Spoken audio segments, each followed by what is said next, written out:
Hey, good morning, everybody, or good afternoon if it's afternoon where you are.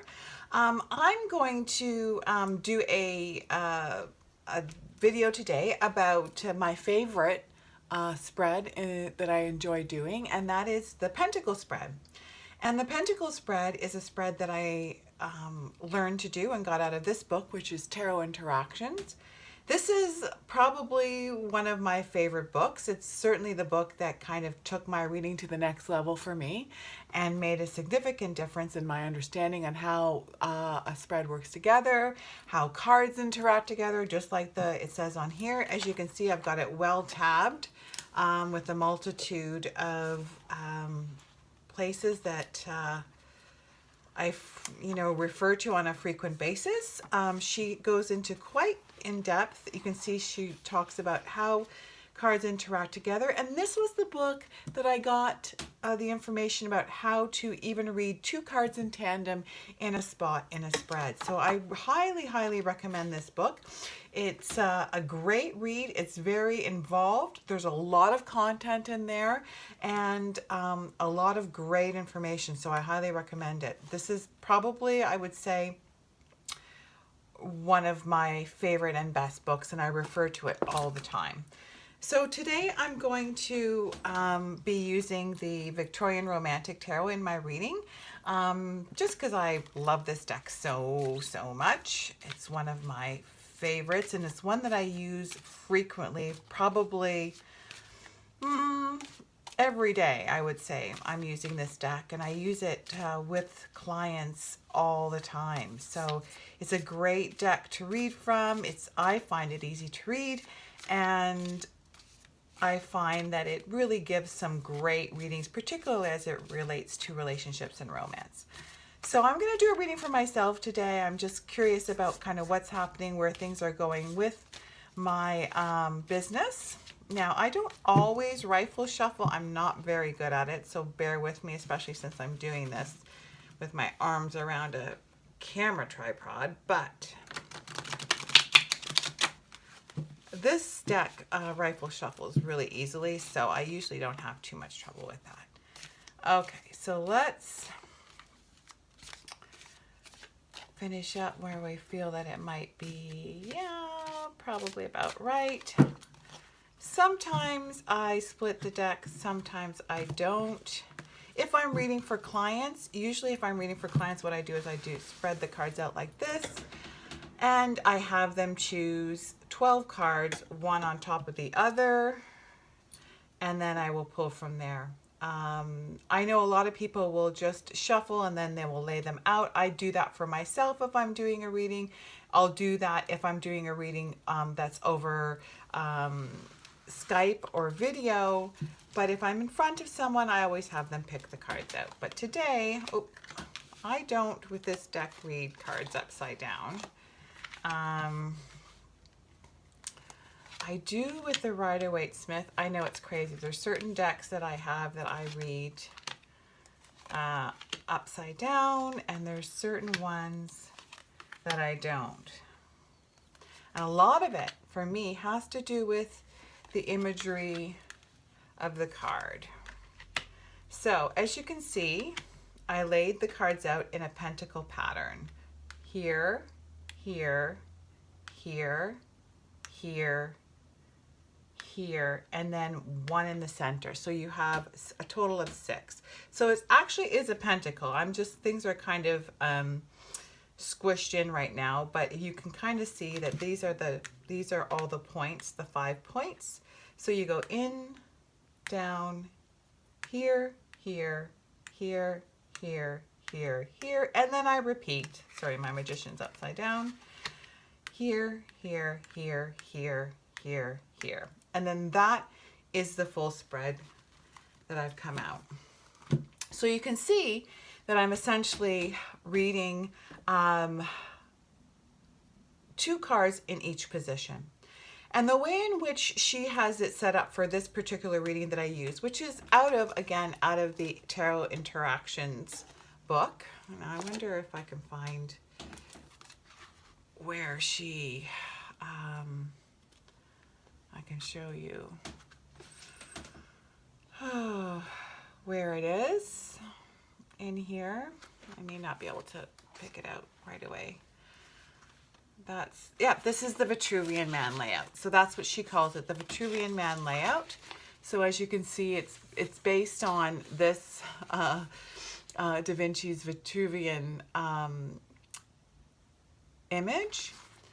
And it's essentially, I call it a pentacle layout because that's essentially what it is. So, and as you can see, she is laying the cards out in the same fashion as I told you and doing that twice. Now, what she calls the meaning that she places to the various different positions, I will go over those with you, but you don't have to stick to that. Obviously, with any spread that you have, you can apply whatever meaning you want to those different areas. So you might want to split them up between, you know, romance, career, you know, family, or whatever, if that is more suited to what you're wanting to say. But in this particular spread, we'll go over this Vitruvian Man spread. It sort of goes like this. So this is kind of, you know, represents, the first head one obviously represents your client. In this case would be me. Then over here, it represents what that person is doing. Then we have to the right of it, this is all future, this is all present and past tense. This is really where spirit comes in. Spirit comes in here and in this position. This is where spirit says what you should be doing. Then this is this position here is where you stand in the whole situation. And this position here is sort of where you're going and where things are heading to for you. And obviously in the center position is kind of a message from spirit to sort of offer you some insight into, or help and assistance and insight into the situation. So in this particular instance, I'm asking about my, you know, what's going forward and what's happening in my career and what I can expect. As you can see, we've got the Eight of Pentacles and it's crossed by the Ace of Wands. So obviously the Eight of Pentacles is really appropriate to my situation right now, as I've just completed the creation of 2 tarot decks. They're arriving on a ship next week, and I will be selling them on my online shop, freyasdaughter.com. And so that seems fairly appropriate. It's the card of, you know, someone who's mastering a skill, someone who has come to a point of, you know, ability and work and completion. So that seems really appropriate to sort of my current situation. And of course, it's covered by the Ace of Wands. And the way in which I read that, the Ace of Wands being, you know, the beginnings of things, the beginnings of a passion endeavor, which is really, really appropriate for me in this thing. So as you can see, this is the primary card. This is always the card that adds additional information to it and adds insight into that card. So you can see here the Eight of Wands, where I'm sort of the you know, mastering this skill at a, you know, at a level of proficiency. And it's appropriate that this is sort of giving us further information. It's telling me that it's relating to this new adventure and this new passionate endeavor that I've engaged in, which is, you know, this whole world of tarot. So that is very, very clear, very concise, and obviously within the context of this position where it's representing sort of me and sort of what's going on with me. Here we are where it says what you are doing. Now, of course, as you can see, their primary card is the Eight of Cups card, and it is crossed by the King of Swords card. So the way in which I would read this in this section where it says sort of what I am doing, you know, it's very appropriate. The Eight of Cups card is a card of sort of leaving those things behind. I'm doing that. I'm kind of giving up my old job that I had before. Really kind of, you know, have shelved that, made that decision, put it on the table, and have just wholeheartedly turned my back on my old world and my old career, and I'm moving ahead into something new. So that's absolutely appropriate. It's definitely what I'm doing, and certainly the process of what I'm doing now.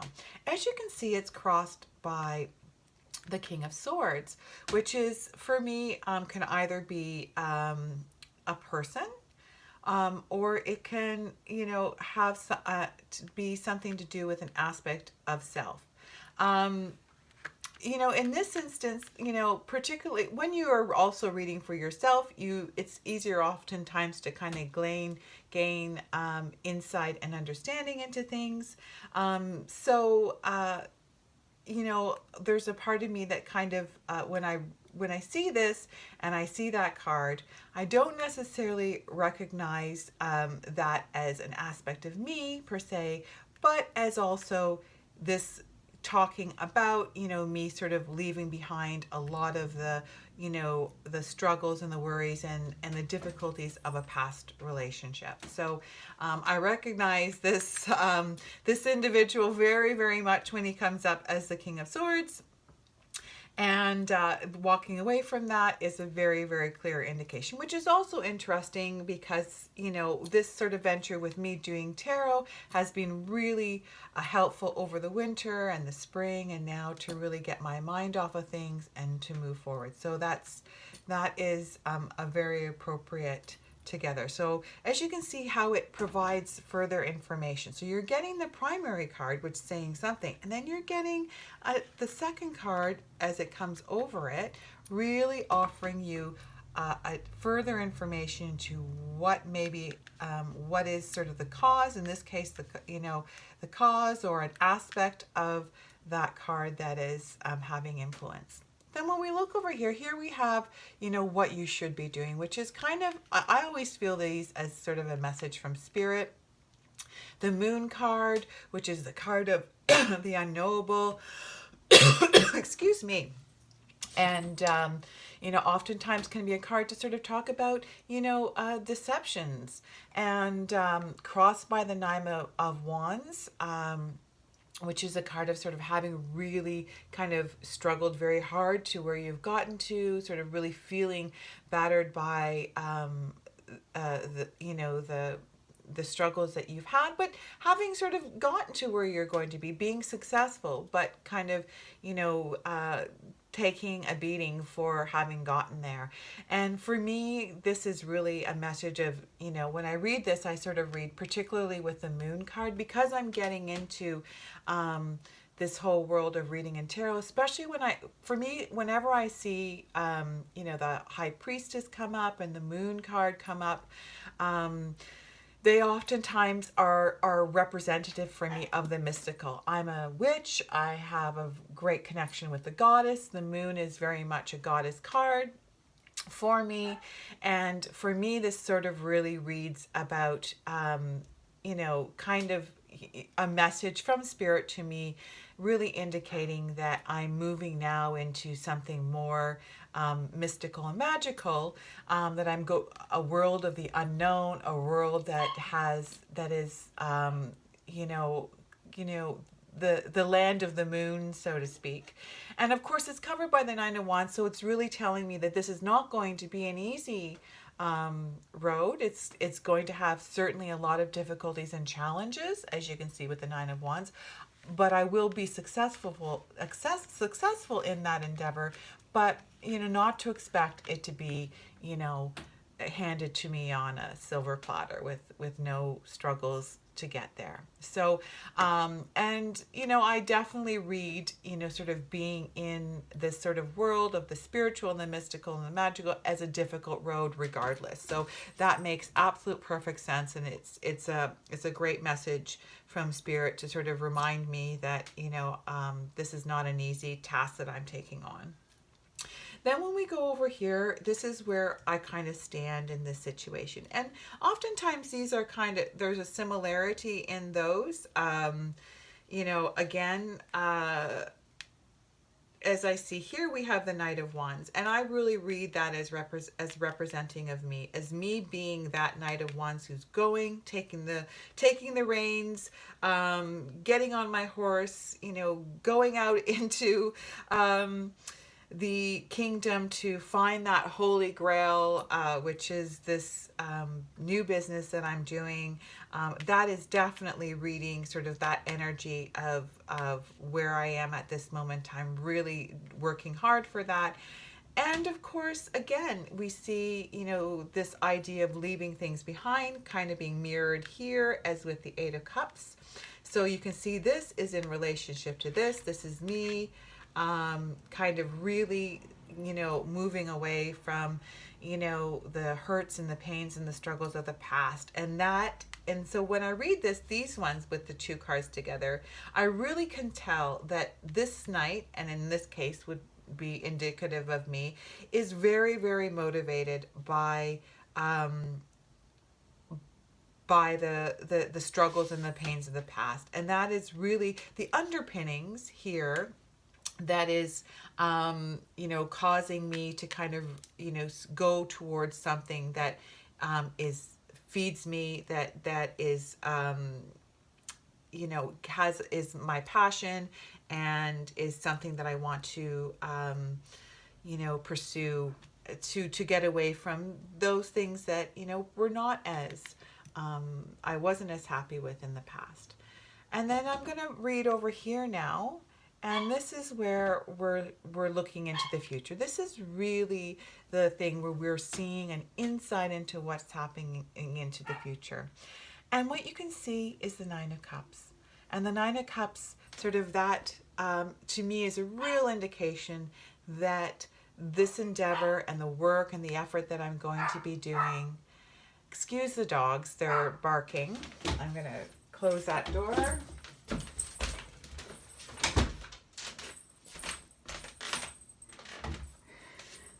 This is really indicative of me sort of being successful, sort of getting to a place where I can kind of be happy with and proud of, sort of what I've gained, what I've achieved, where I've come, sort of being content with my position. And that is very, very, makes me very, very happy to see that card come up. Again, you can see that it's, of course, crossed by the Five of Pentacles, and that is a card of sort of poverty, of sort of having struggles, doing that. And when I see this sort of crossing that card, it really sort of is indicative to me of sort of saying, to not that I won't have those worries, that I'm going to be content, and that those worries, because that's for me is really, this is very, very profound for me. I'm a mother, I'm taking care of children, what I'm doing is a real risk, it's a real challenge, and that is definitely a concern for me, that we're all going to be on the streets. But as you can see, this is our primary card. This is the card that gives us further information, and what it's telling me is really saying to me is that I will be content and happy in a position that I won't have to have the worries and concerns of being on the streets with my children, and I'm having poverty. So this is sort of alleviating a lot of that worry. And now, I don't perceive this as sort of saying I'm going to be a millionaire, but certainly there's a level of kind of like sort of contentment in sort of the level of what I've achieved. So that's how I read those together. And finally, in this message of spirit, you can see here the High Priestess card. And I talked to you again about how I felt that the High Priestess card and the Moon card to me are cards of the goddess, and are really kind of mystical and magical cards to me. And this is a wonderful message that I've got from here from Spirit, coming to me, really reaffirming for me that in fact I am that High Priestess. That is my role. I'm moving into that role. This is what I'm meant to be doing. I'm meant to become the High Priestess who offers help and to seekers who come to me, and insight, who that there's that aspect of the oracle and divination and sort of utilizing the tools of magic. Again, the magician, you know, that piece again of sort of like utilizing the elements and magic and manifesting things in the world. And the other piece for the magician to me is that aspect of, whenever I see the magician card, it is such a clear card for me that says, you have the tools you need for the task to be successful. So, so these two cards together are just brilliant because, and of course, they're both major arcana cards. Whenever you have major arcana cards come out, they are often very, very significant. They have very important, you know, life messages, life meanings for you. And in this case, a very significant life meaning for me, saying you are on the right path. You are meant to be the high priestess. You have all the tools you need. You can manifest your will and what you want in the world. It's going to happen. And as you can see, you know, this outcome here is, you know, sort of indicative of that happening. So that in essence is this Vitruvian spread, which I call the Pentacle Spread because it's just simpler. And for me, it's a magical spread. Again, I'm a witch. The pentacle is a sacred symbol for me. And so there's a sort of a magic for me in even drawing it up, because I'm drawing a pentacle as I lay the cards out. And I do that twice. And as you can see, when you read two cards together, they really offer a bigger, broader, more complex understanding of a meaning. You're not just getting the meaning here, although you can certainly gain a lot of information from one card in that. But when you add that second card on top, it gives you a little bit more insight into maybe what is the cause of that, what is it pertaining to, maybe there's an aspect of it, you know, what's in relation to that. And again, the other piece I wanted to bring out here, I've read today in the upright position. I haven't done any reversed. Obviously, if you had cards in reversal, that would even provide you even more, in-depth information and really hone things down more. I have a tendency when I'm reading cards, those decks that I read strictly upright, I find oftentimes reading up, you know, cards in the strictly upright position can be more challenging because you are having to then consider the card in a complex way. So for example, you can see how I did that in this one. So when you have cards in upright or reversed, it's very obvious that you're reading the card in either its positive aspect, or its sort of shadow aspect, which is what the reverse card is. But when you're reading all cards strictly in an upright position, you have to always consider the positive and the shadow aspect and decide what makes sense and what it pertains to. So as you can see in this situation here, it seems almost incongruent that you have a 9 of Cups and you have a 5 of Pentacles. They seem to be very much opposites, but because this is my primary card and this is the card that has influence or has additional information, I was able to realize that that this was my worries and my fears, and this is sort of telling me that, you know, I'm going to be at a position that is comfortable, and I will be satisfied with sort of what I've achieved, such that I won't be those worries that I have about, you know, providing for my family and about, you know, perhaps being on the streets and difficult things happening are not going to happen. So that is the Pentacle spread that I use. I use this one probably 75% of the time as a general spread, although I know in Tarot Interaction, she doesn't really recommend it necessarily as a general spread, but I just find I have a real connection with this reading, and I find it kind of, it does a couple of things. It sort of gives a general overview to a certain degree, but it also tends to hone in on a specific area. This is also brilliant and an excellent reading for very specific questions and questions about things. So if someone has a specific question and they want to know what they're supposed to do, where they're supposed to go with that, what's the outcome going to be, this one is absolutely perfect with that. So that's the Pentacle Spread and a little bit of a demonstration on how you read two cards together in a position. So hope that helps. If you enjoy my videos, and I hope that you will, I'm going to be putting up more and more. Please subscribe, and then you can, see all the videos that I have about, how, my process with tarot, my process in how my business is going, and also, sort of my insights into, what tarot is, what it means, and how I do my readings. So anyways, take care. Thanks. Bye.